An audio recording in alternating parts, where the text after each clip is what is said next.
Bonjour à tous, je vais maintenant vous présenter la suite du cours sur les probabilités totales. D'abord, donc la formule des probabilités totales, en abrégé FPT. Alors voilà la formule, elle correspond à l'arbre pondéré qui est là. On cherche la probabilité de l'événement B. Alors si on regarde bien, on a deux chemins qui mènent à l'événement B, le chemin A inter B, qu'on retrouve ici, et le chemin A bar inter B, qu'on retrouve ici. Alors, que dit cette formule? Eh bien, elle dit que la probabilité de l'événement B, c'est la somme des probabilités de tous les chemins menant à B. Donc, la somme probabilité de tous les chemins menant à B, donc il y a le chemin A inter B, et le chemin A bar inter B. Ensuite, on utilise ici une formule qu'on a vue précédemment. On remplace P de A inter B, donc par P de A fois P de B sachant A, et puis P de A bar inter B, c'est P de A bar fois P de B sachant A bar. Alors, un exemple d'utilisation de cette formule. Donc, on considère ici les élèves de terminale d'un lycée qui ont passé un test en anglais. On sait que 80% ont réussi le test, que parmi ceux qui ont réussi le test, 5% ont déjà redoublé. Parmi ceux qui ont échoué au test, 98% ont déjà redoublé. Donc, on note T l'événement, l'élève a réussi le test. D l'événement, l'élève a déjà redoublé. La consigne, c'est de calculer P de D. Alors, d'abord, avant de trouver P de D, on va traduire ces trois phrases par des probabilités. La première, donc, on sait que 80% ont réussi le test, donc ça signifie que P de T, c'est 80%, donc 0,80. J'en ai profité ici pour donner P de T bar. Alors, faut le savoir, c'est 1 moins P de T, donc 0,2. La deuxième phrase est traduite par cette probabilité. Alors, parmi ceux qui ont réussi le test, donc c'est sachant T, 5% déjà redoublé, donc ça veut dire que P de D, sachant T, c'est 5%, donc 0,05. Ici, c'est parmi ceux qui ont échoué au test, donc c'est sachant T bar, 98% déjà redoublé, donc ça veut dire que P de D, sachant T bar, c'est 98%, c'est 0,98.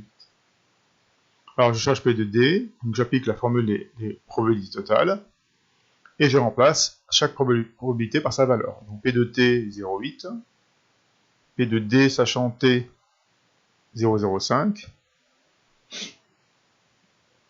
ensuite P de T bar, 0,2, j'ai calculé ici, et puis pour finir ici, P de D, sachant T bar, qui est là, 0,98, et donc on trouve 0,236.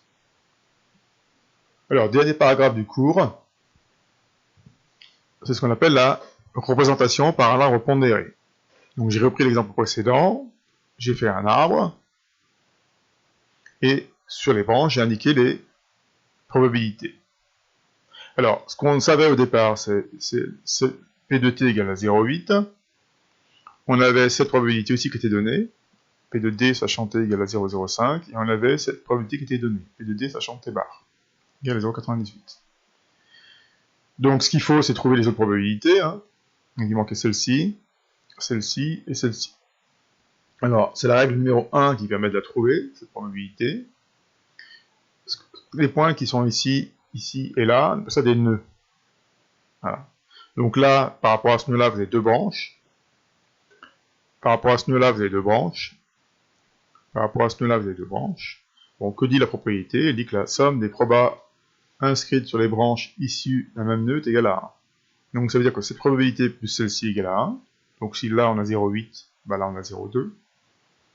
La somme de ces deux probabilités est égale à 1, puisqu'elles sont issues de ce même nœud. Donc on avait 0,05, donc là on a 0,95. Et puis idem ici, la somme de ces deux probabilités est égale à 1, puisqu'elles sont issues de ce même nœud.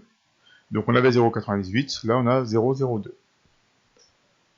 Ensuite, deuxième règle, la probabilité d'un chemin est le produit des probabilités figurant sur ses branches. Donc là j'ai pris le chemin D inter T bar. Alors D inter T bar, le voilà. Alors d'ailleurs, hein, qu'on dise D inter T bar inter D, c'est la même chose. Donc, que dit la propriété, hein? C'est que la probabilité de ce chemin, c'est juste le produit des deux probabilités. C'est écrit ici. La probabilité de ce chemin-là, hein, c'est P de T bar fois P de D sachant T bar. Et puis, dernière règle, alors en fait, cette règle, c'est la formule des probabilités totales. Hein, donc là, on cherche par exemple P de D. Alors, il faut en fait trouver tous les chemins qui mènent à D, il y en a deux. Voilà. Et en fait, que dit cette propriété? Elle dit que la probabilité de D, c'est la somme des probabilités de tous les chemins menant à D. Donc il y a ce chemin et ce chemin. Et la probabilité de ce chemin, c'est la règle d'avant, c'est la proba de D de T fois P de D sachant T. Et la probabilité de ce chemin, hein, eh bien c'est P de T bar fois P de D sachant T bar, puisque d'après le 2, la proba d'un chemin, c'est juste là le produit des probabilités qui figurent sur ces branches.